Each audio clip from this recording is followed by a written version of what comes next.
नमस्कार विद्यार्थी मित्रांनो, आजच्या सत्रात आपलं सर्वांचं स्वागत। विषय गणित, इयत्ता 8वी, प्रकरण क्रमांक 2, समांतर रेषा व छेदिका या प्रकरणाचा आपण आज अभ्यास करणार आहोत। यापूर्वी आपण बघितले आहे की एकाच प्रतलात असणाऱ्या व एकमेकींना न छेदणाऱ्या दोन रेषांना समांतर रेषा असे म्हणतात। रेषा एल व रेषा एम समांतर आहेत। समांतरतेचे चिन्ह दाखवण्यासाठी दोन उभ्या रेषा काढतात आणि ते याप्रमाणे लिहितात, रेषा एल समांतर रेषा एम। जर एखादी रेषा दिलेल्या दोन रेषांना दोन भिन्न बिंदूत छेदत असेल तर त्या रेषेला त्या दोन रेषांची छेदिका असे म्हणतात। आता या सोबतच्या आकृतीत दिलेल्या दोन रेषा आहेत एम आणि एन, आणि रेषा एल ने या दोन रेषांना बिंदू ए व बिंदू बी मध्ये छेदले आहे, म्हणून या रेषा एम व रेषा एम ची रेषा एल ही छेदिका आहे आणि बिंदू ए आणि बिंदू बी हे त्यांचे छेदन बिंदू आहे। आता या सोबतच्या आकृतीत या प्रत्येक छेदन बिंदू जवळ म्हणजे बिंदू ए जवळ चार कोन तयार होतात, 1 2 3 आणि 4। तसंच बिंदू बी जवळ देखील चार कोन तयार होतात, 1 2 3 आणि 4। या प्रत्येकी एकूण या एका छेदिकेने छेदल्यामुळे 8 कोन तयार झालेले आहेत। ह्या 8 कोनांच्या छेदिका आणि या दोन रेषा मिळून जोड्या तयार होतात। त्या कशा असतात किंवा त्यांचा अभ्यास आपण आता खालील आकृतीवरून करणार आहोत। पहिली जोडी आहे संगत कोन। या ठिकाणी रेषा एम आणि रेषा एन दिलेली आहे आणि पी ही त्यांची छेदिका आहे। जेव्हा ज्या जोडीतील कोनांची एक भुजा छेदिकेवर असते आणि ती एकच दिशा दर्शवते आणि दुसरी भुजा ती दिलेली रेषा असते आणि छेदिकेच्या एकाच बाजूस ती भुजा असते, त्या कोनांच्या जोडींना आपण संगत कोनांची जोडी असे म्हणतो। या ठिकाणी सारख्या कोनांनी दाखवलेले वाटलं तर आपण नाव देऊ शकतो। ए आणि बी ही एक संगत कोनांची जोडी आहे। यांची या कोनांची एक भुजा छेदिकेवर आहे आणि दुसरी भुजा छेदिकेच्या एकाच बाजूस आहे, म्हणून ए कोन ए आणि कोन बी संगत कोनांची एक जोडी झाली। त्याप्रमाणे तिकडे कोन सी आणि कोन डी ही देखील एक जोडी तयार होईल। ही देखील त्यांची पण एक भुजा छेदिकेवर आहे आणि ती एकच दिशा दर्शवते आणि छेदिकेच्या एकाच बाजूस त्यांची दुसरी भुजा आहे। याप्रमाणे इकडे कोन ई व कोन एफ ही देखील एक संगत कोनांची जोडी आहे आणि कोन जी आणि कोन एच ही चौथी जोडी आहे। अशा प्रकारे संगत कोनांच्या चार जोड्या तयार होतात। आता आंतरकोन। यात जोडीमध्ये हे दोन्ही कोनांची एक भुजा छेदिकेवर असते आणि दुसरी भुजा छेदिकेच्या एकाच बाजूस असते आणि हे दोन्ही कोन दोन्ही रेषांच्या आतील बाजूस असतात, म्हणून यांना आंतरकोन म्हणतात। मग या आकृतीत कोन ए आणि कोन बी हे आंतरकोन आहेत, तसेच कोन सी आणि कोन डी हे आंतरकोन आहेत। व्युत्क्रम कोन। ज्या जोडीतील कोन छेदिकेच्या विरुद्ध बाजूस असतात आणि छेदिकेवर असलेली भुजा विरुद्ध दिशा दर्शवते, म्हणजे या ठिकाणी कोन ए आणि कोन बी हे छेदिकेच्या विरुद्ध बाजूस आहेत आणि छेदिका ही त्यांची विरुद्ध दिशा दर्शवते आहे। छेदिकेवर असलेली जी भुजा आहे ती त्यांची विरुद्ध दिशा आहे, म्हणून कोन ए आणि कोन बी हे व्युत्क्रम कोन आहेत।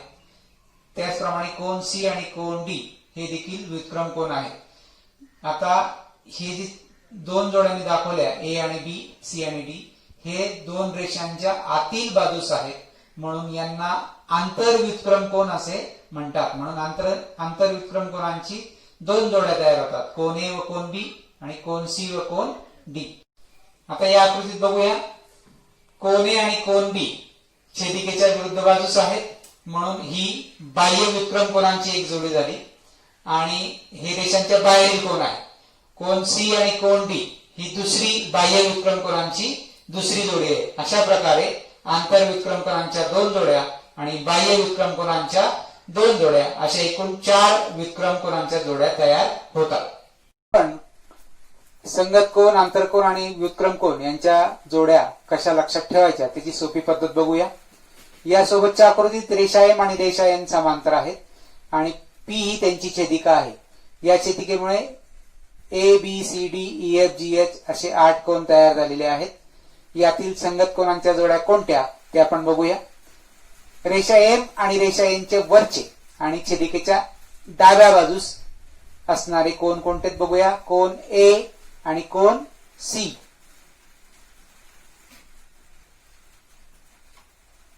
त्याच्यानंतर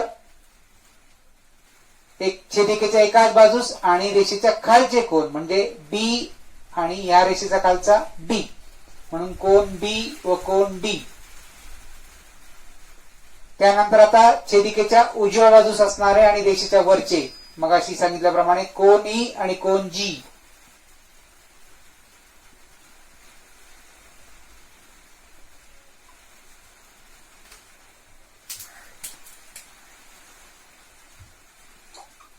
त्यानंतर रेषेच्या खालचे कोन एफ आणि कोन एच.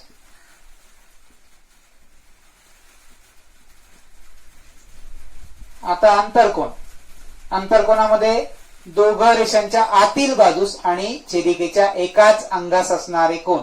कोन बी आणि कोन सी आणि कोन एफ आणि कोन जी. आता आंतरव्युत्क्रम कोन. आंतरव्युत्क्रम कोन म्हणजे रेषांच्या आतील बाजूस आणि छेदिकेच्या विरुद्ध बाजूस असणारे कोन. कोन बी आणि कोन जी आणि कोन एफ आणि कोन सी. याप्रमाणे आंतरव्युत्क्रम कोनांच्या 2 जोड्या तयार होतात. आता बाह्य व्युत्क्रम कोन. रेषेच्या बाहेर आणि छेदिकेच्या विरुद्ध अंगास असणारे कोन. कोन ए आणि कोन एच आणि कोन ई आणि कोन डी. अशा प्रकारे बाह्य व्युत्क्रम कोनांच्या 2 जोड्या तयार होतात. याप्रमाणे आपल्याला सर्व जोड्या लक्षात ठेवता येऊ शकतात. आज आपण संगत कोन, व्युत्क्रम कोन आणि आंतरकोन यांचे गुणधर्म बघणार आहोत. या ठिकाणी रेषा एल आणि रेषा एम समांतर आहेत. एन ही त्यांची छेदिका आहे. छेदिकेमुळे 8 कोन तयार झालेले आहेत. आता आपण संगत कोनाचा गुणधर्म बघू. कोन 1 चा संगत कोन 5 आहे.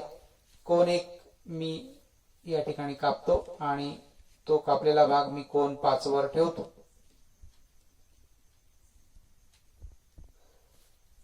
या ठिकाणी आपल्या लक्षात आलं असेल की कोन 1 आणि कोन 5 तंतोतंत जुळलेले आहेत.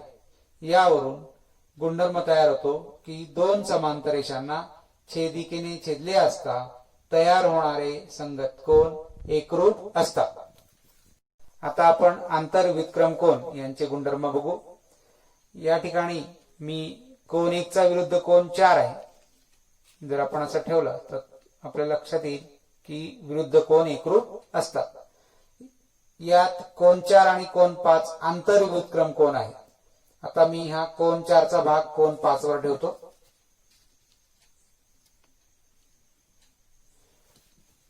कोन 4 आणि कोन 5 तंतोतंत जुळलेले आहेत. यावरून गुणधर्म तयार होतो की 2 समांतर रेषांना छेदिकेने छेदले असता तयार होणारे आंतरव्युत्क्रम कोन एकरूप असतात. आता आपण बाह्य व्युत्क्रम कोनाचा गुणधर्म बघू. कोन 7 चा बाह्य व्युत्क्रम कोन 2 आहे. आता मी 7 चा भाग कट करतो आणि 2 वर ठेवतो.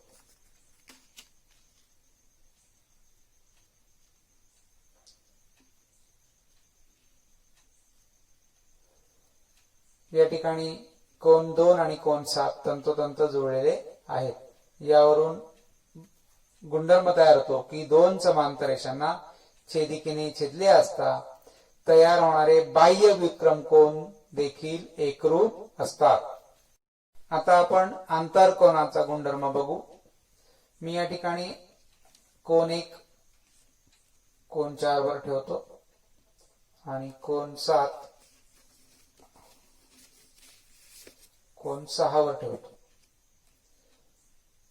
या ठिकाणी कोन 1 चा विरुद्ध कोन 4 होता आणि कोन 7 चा विरुद्ध कोन 6 होता. आता हे दोन्ही भाग या ठिकाणी तंतोतंत जोडलेले आहेत. आता कोन 4 आणि कोन 6 हे आंतरकोन आहे. आता हे कट केलेले भाग मी बाजूला घेतो.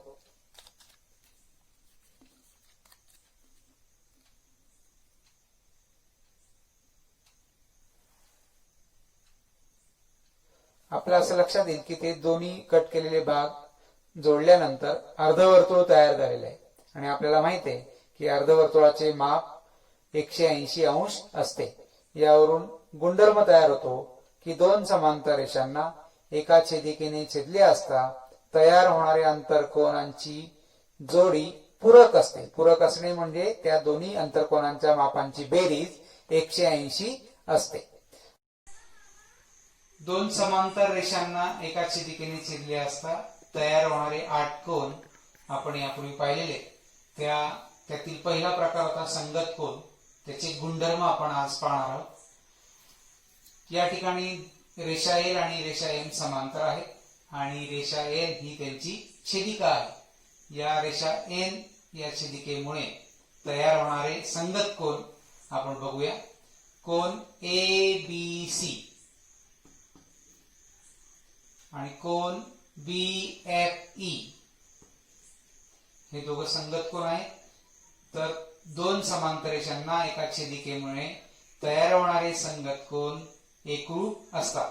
म्हणून कोन ABC आणि कोन BFE एकरूप होतील. त्याच्यानंतर दुसरी जोडी बघूया संगत कोनांची. कोन ABD आणि कोन BFG ही दुसरी जोडी आहे. ही देखील एकरूप असेल. तिसरी जोडी बघूया. कोन CBF आणि कोन EFH हे देखील संगत कोन आहेत. ते पण एकरूप असतील. त्याच्यानंतर चौथी जोडी कोन DBF आणि कोन GFH हे देखील संगत कोन आहेत आणि ते देखील एकरूप असतील. आता दुसरा प्रकार होता व्युत्क्रम कोन. त्यांच्या संदर्भात देखील गुणधर्म आहे की दोन समांतर रेषांना एका छेदिकेने छेदल्यामुळे तयार होणारे व्युत्क्रम कोनांची जोडी एकरूप असते. मग आता या आकृतीत कोणते व्युत्क्रम कोन आहे ते बघूया. कोन DBF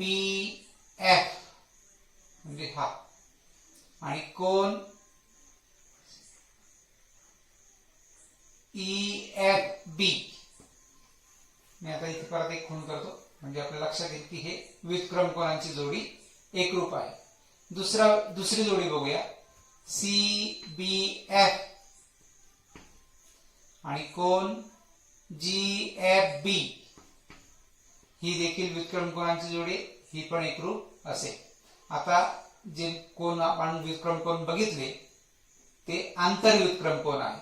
म्हणून आंतरव्युत्क्रम कोनांच्या जोड्या एकरूप झाल्या. आता बाह्य व्युत्क्रम कोनांच्या बाबतीत देखील तोच गुणधर्म आहे की बाह्य व्युत्क्रम कोनांची जोडी सुद्धा एकरूप असते. मग बाह्य व्युत्क्रम कोन कोणते ते बघूया. ABC आणि कोन GFH हे बाह्य व्युत्क्रम कोन आहे. ते एकरूप असते. दुसरी बाह्य व्युत्क्रम कोनांची जोडी बघूया. ABD आणि EFH ही देखील बाह्य व्युत्क्रम कोनांची जोडी एकरूप असेल. आता तिसरा प्रकार होता आंतरकोन.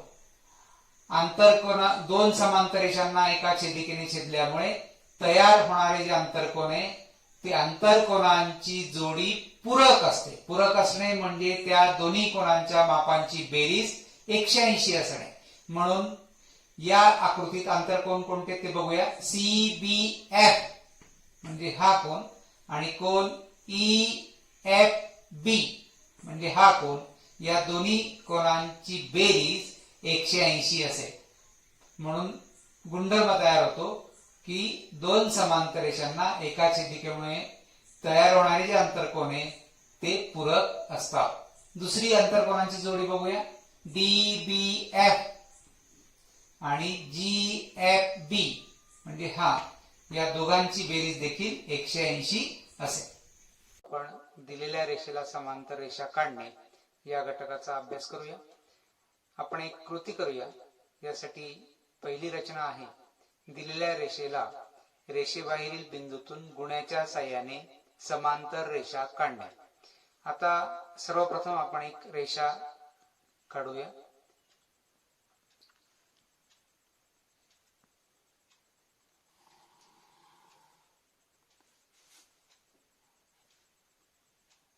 त्या रेषेला आपण L नाव देऊ.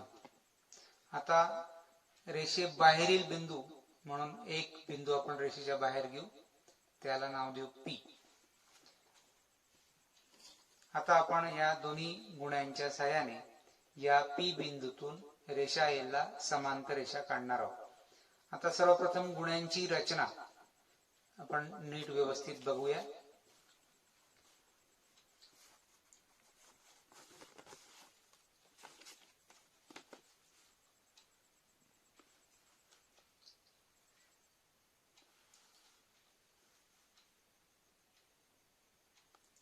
एक गुण्या आपण जी रेषा काढलेली होती त्या रेषेवर ठेवतो आणि तंतोतंत जुळवून ठेवला आणि दुसरा गुणा त्याला टेकून ठेवला आणि तो गुण्या आपण बरोबर P बिंदूतून P बिंदूपर्यंत नेऊया सरकवत सरकवत.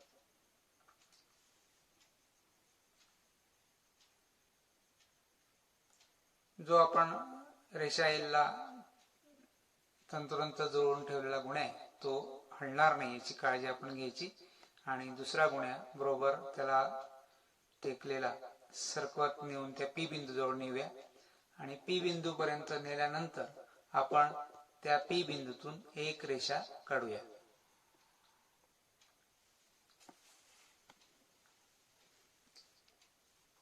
ही रेषा तिला आपण M नाव देऊ. रेषा M ही रेषा L ला समांतर असेल. आता आपण रचना दुसरी बघूया. दिलेल्या रेषेला दिलेल्या अंतरावर समांतर रेषा काढणे. समजा असे उदाहरण आहे की रेषा L पासून 3 सेमी अंतरावर असणाऱ्या बिंदूतून समांतर रेषा काढणे. मग आता आपण सर्वप्रथम रेषा L काढू. रेषा L काढल्यानंतर त्याच्यावर दोन बिंदू घेतले, बिंदू A आणि बिंदू B. या बिंदू A तून मी एक लंब रेषा काढतो.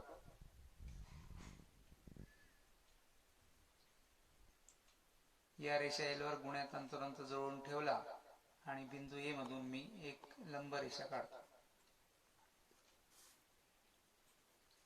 त्यानंतर मी बिंदू B मधून सुद्धा त्याचप्रमाणे एक लंब काढतो.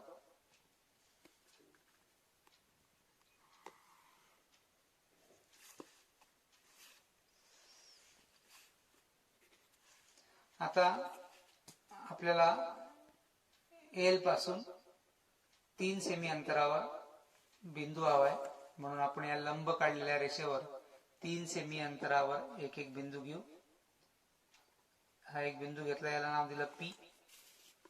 त्यानंतर या रेषेवर आपण एक बिंदू घेऊ, त्याला नाव देऊ Q.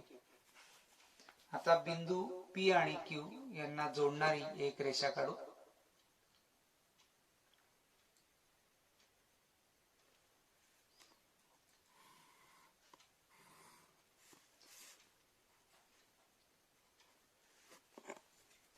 हिला आपण M नाव देऊ.